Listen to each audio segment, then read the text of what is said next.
and welcome to our calf and ankle mobility session this morning, afternoon, or evening. I know, it's very excited. Excited? I'm very excited. It's very exciting. So we're going to start just for the beginning of this at the top of our mat, or if you don't have a mat, no worries. In a Tadasana pose, hands can come to the heart, they can come to the hips. We want to take a peek down at our feet, make sure they're nice and grounded, so play around with gripping through all 10 of the toes and releasing, really feeling the arch turn on a couple of times here, squeezing the floor. And then the opposite, lifting all 10 toes, thinking of setting down one toe at a time, starting with the pinky toe. Trying that a couple times. And as we stand, being conscious of scooping our tailbone forward, glutes are on, so we're not arching in that low back. Beautiful. And then we're just going to slide our right foot straight back. We're just going to start pressing forward on the toe and releasing the heel. So the weight is primarily in that left foot. We have a slight hinge in the hips, and we're just starting to turn on through the foot and ankle and calf. Let's go 2 more here. Beautiful. Bringing it back up underneath the hip. Left foot slides back, keeping space in between the feet. Don't go so far back that you have to rock back and lift the right foot. Just about 12 inches at most. Anywhere in between is really fine. Again, really articulating through every part of that foot. So as I roll up, I feel my heel lift, my midfoot up to the toes. Let's go 1 more here. Beautiful. Back to that hip width distance. Let's take it forward, swan dive. Little pedal out here. Nice deep inhale. And then plant the hands. Step it back into our down dog. So nice, strong down dog here. Little pedals. Beautiful. We're going to extend our right leg up and just take little circles through the ankle. Once you've done a couple rotations on one, taking it in the other direction, keeping the hips parallel to the floor, grounding through the fingers. Beautiful. Bring that foot down. Let's go left leg up, or whatever leg you didn't do before. Stretching that opposite heel down towards the floor. So you're getting a little bit of a stretch in that calf just by holding. Let's go other direction. Beautiful. Set it down. This time we're just going to float the right foot, coming to the left foot again. We're going to go little pumps through our calf. So core is super tight. Fingers are gripping the floor. Little calf raises from the ground. Again, just starting to create a little bit of heat and activation and blood flow into the calf, which has been called by sports scientists our second heart because of how it pumps blood and circulates it back up to the top half of our body. Let's go ahead and switch feet, little hover in the left toes as we pump through the right. Doing our best to put equally distributed weight on both the big toe pad and the little toe pad. Beautiful. If you're starting to get tired in the arms, you can always set it down and shake it out. Let's go 1 more here. Good. Little shake out here. Walk the feet about 1 inch forward and then take your right leg and cross it across your left. We're going to take a big bend in the left knee. So the right foot is behind our left, thighs are together, hips are drawing back. We're taking a nice generous bend in that left leg. So we're feeling a huge stretch in our right leg. Through our lateral calf. If you need to bend a little bit through the knee, that's a-okay. Through the right knee, I should say. That left knee is definitely bent. But this really opens up the side of that leg. You might even feel it up to that sciatic space. But definitely in that calf muscle. Beautiful. 1 more nice deep inhale. Exhale, gently unwinding. This time, right foot forward, left foot crosses behind. That right foot now finds that big bend.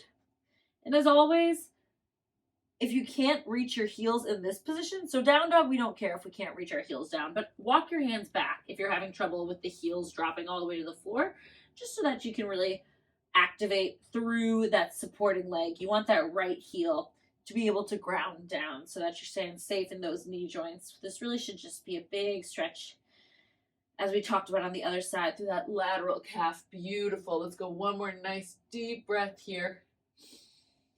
And slowly unwinding, taking it back to down dog. Inhale, stretch that right leg high again. Exhale, knee to nose, drawing it forward. We're going to go for a low lunge, but this time we're going to set up much tighter in the knee. So instead of dropping with the knee on top of that ankle, we're going to shift it forward, keeping the ankle down, but shifting it forward so our knee is coming past the toe. As always, keeping that ankle down so we're not, or excuse me, the heel down so we're not in the kneecap, but rather we feel that stretch across the calf again. Into the ankle. This is a really good Achilles stretch, that tendon that is right on the back of our ankle, thinking of drawing that right hip back, grounding through the right foot, heart shines forward. As always, if any stretch is too intense, pull back. If you're super tight in that Achilles or the calf, pulling back, you'll still feel the stretch. And you'll actually have a better outcome because you haven't forced anything. Nicely done. Big breath in. Exhale, start to rock it back into your downward dogs. Little pedal here. Great work, team. Inhale, left leg high. Exhale, knee through to nose, setting that left heel down, dropping the back knee, and then starting to squeeze the glutes forward. Remembering that instead of knee stacking on top of ankle, we're sending that knee forward over the toes. But to keep it safe and out of the kneecap, we want to make sure that we're totally grounded through that left heel. Just like when we're in our traditional low lunge, really think of dialing the left hip back and squeezing that right glute forward. And as always, if the stretch is too intense, back it up a little bit. If your heel starts to lift, take your hips back, create a little bit more space between the back of the thigh and the back of the calf.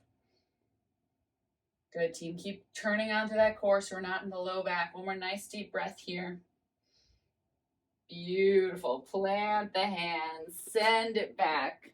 Little pedal out. Now we're going to set the knees down, keeping the toes folded under. So keeping the toes bent onto the floor, tucked under. We're going to sit back onto our heels. This one is crazy. Please feel free to shake it out at any time and rejoin me. Some of us have never really given our feet a ton of love. This one is really good for breaking up that fascia, which is really helpful to prevent things like plantar fasciitis. It also is just really good for helping articulate through our foot. We really want to make sure that we're bringing stretch and mobility into the bottoms of our feet, because at the end of the day, they are the parts of our body that carry us through our entire day. We're only here for a couple more rounds of breath. Keep it easy. If you want, you can add a neck roll. Give yourself a little bit of a distraction. Again, you can always come out of this. If you're into that neck roll, make sure that you're going in both directions. Starting to find your way to center. Nice deep breath in. And exhale, bring it to tabletop. Flip those toes, pound them out. So nice. Whoo!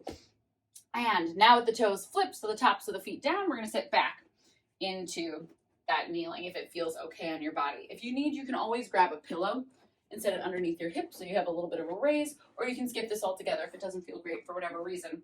So big thing to start with is squeezing the butt, squeezing the glutes, and we're just going to walk the hands back ever so slightly.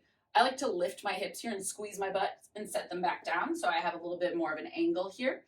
From here, pressing down to the tops of our feet, core is tight. Play around with lifting one knee and then the other, really making sure that the entire top of the foot is down. This is going to help stretch through the shins and through the top of that ankle. So a lot of what we were doing with the rest of the stretch this morning targeted the back of the ankle and calf. This one is targeted for that front line. If you're feeling really strong in this position or nothing's triggering, you can play around with lifting both. As you lift, you tip back. And you can even play around, if it feels okay on the joints, with bringing the hands to the lap and finding this hover. I do not always have this one, so please don't force it. If you feel like you're rocking to the outside of the feet, go back to one at a time and really think of rolling both edges of the top of the foot down to the floor, so we're not, again, getting precarious in those joints. Beautiful. One more nice deep breath in. Exhale, coming back to that high seat. And team, congratulations, you just took care of your calves and ankles. And like I said, all of our movement throughout the day, for the most part, starts with these two wonderful places in our body. So Way to love on them. Super important. Often unsung heroes. Now go forth in your day and enjoy the rest of your day.